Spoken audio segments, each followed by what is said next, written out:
I know you're working with Bush to inspire people to create a new version of their jingle. Tell me about that. Well, it has been a extremely creative past 3 months. I mean, it's on one hand, you're trying to normal ain't normal anymore. You know what I mean? You're trying to adjust. Well, what is the new normal? And then you realize, well, there is no normal for anything or anyone on this planet. Normal isn't normal. That being said, you know, I think two of the greatest plays in history were written during pandemics, and there is something about, well, what I've decided is, I think Sir Isaac Newton put it this way, that repetition is the mother of skill. But what I have decided is that's not exactly correct. I think that necessity is the mother of skill. And through necessity, then you will repeat and find out, okay, you'll do something over and over till you get it right with repetition, if you need it. And quite frankly, digging deep into, the only thing I had was creativity. That was the only thing that I could even lean into for me to express any emotions.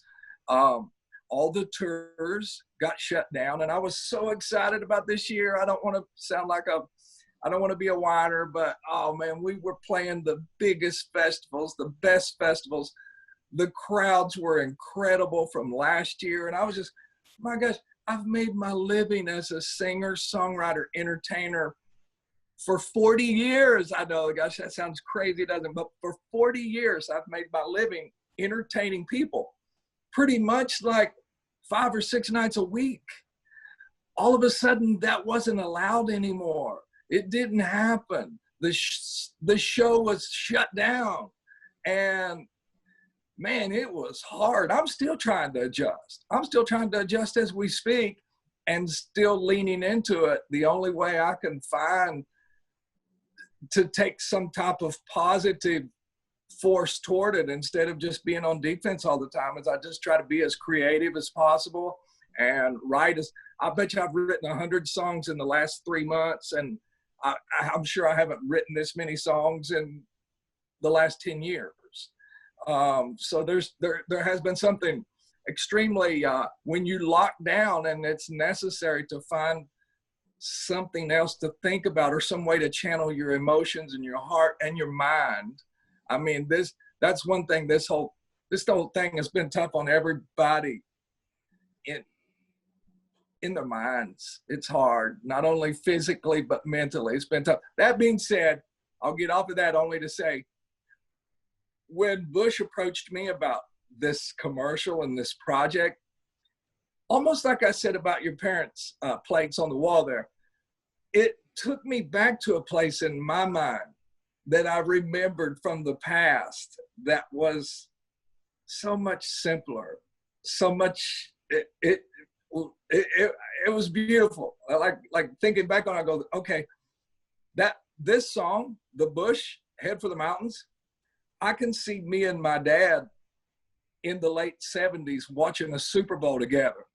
And they go to the big commercial and it's the Busch theme song. And then I think in the early 80s, Hoyt Axton did it and it became anthemic and took on a life of almost like a hit record to a kid like me. And at that time I'd started a band, and I was like, that song played everywhere.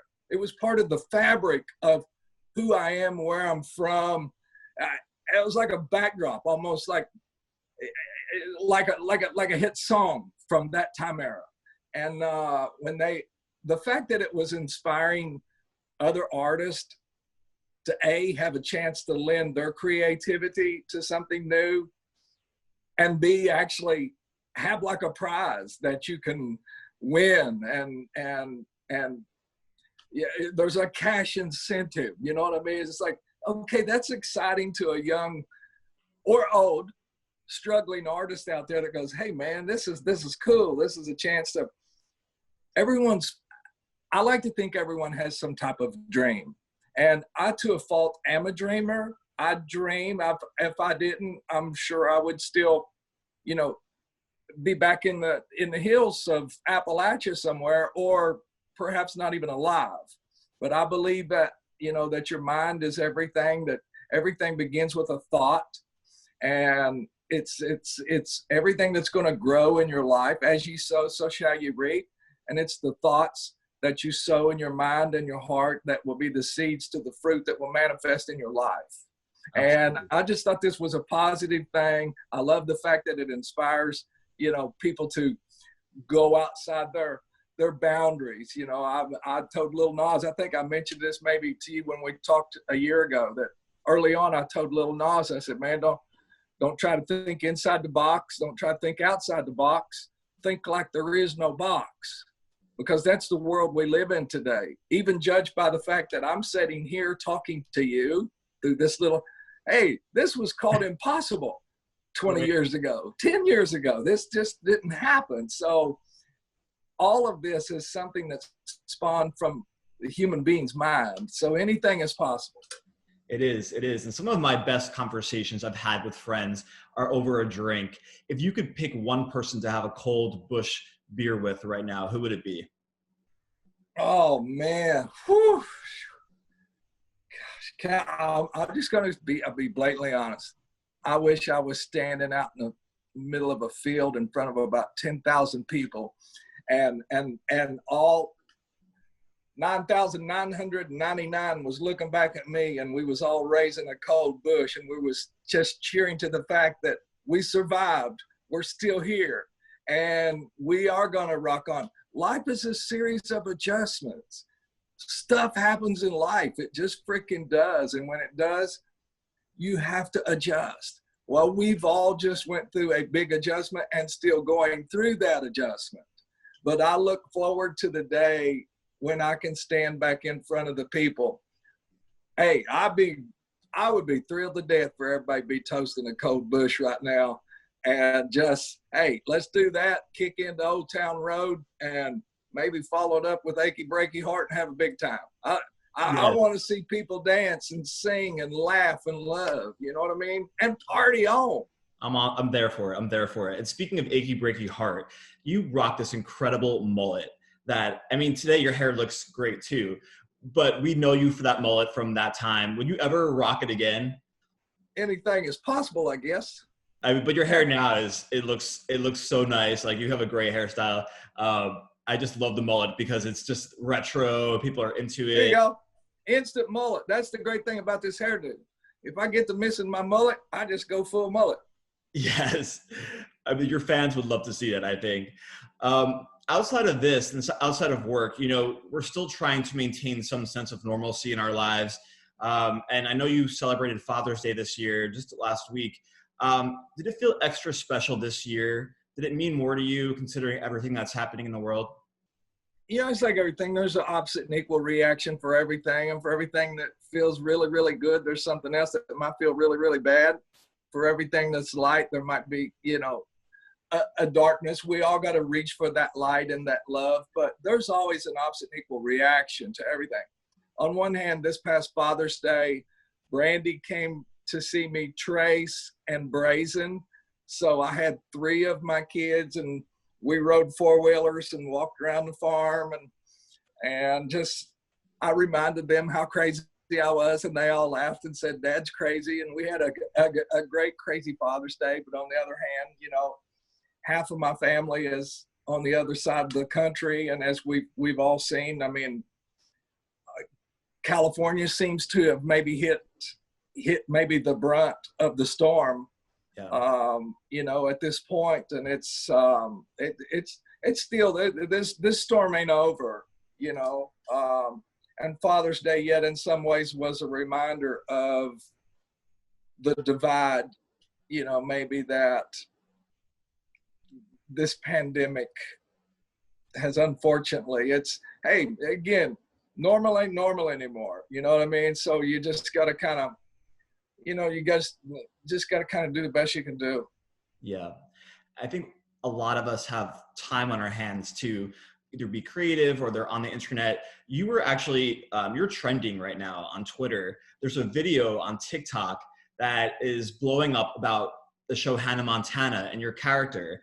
And some fans realized that your character was actually the father to both girls, to Hannah Montana and to Miley Stewart.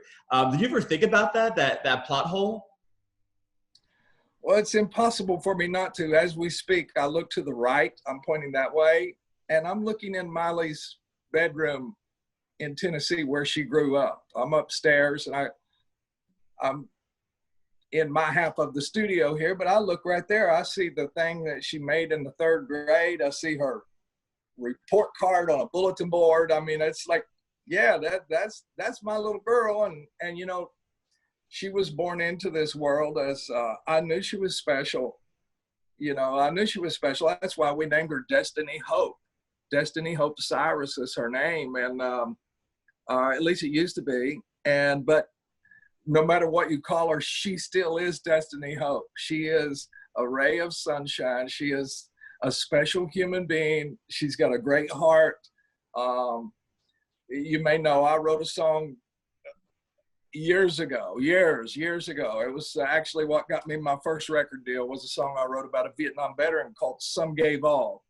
And Some Gave All is about the spirit of a human that will make the ultimate sacrifice. And Miley has a spirit. She's got a Some Gave All spirit. She's a giver, and she believes that we're all put here for a reason, and that's to give back to our fellow man. And I'm real proud of her, and extremely proud of Noah. I don't know if you know, any day now, Noah and I are going to be on Stephen Colbert.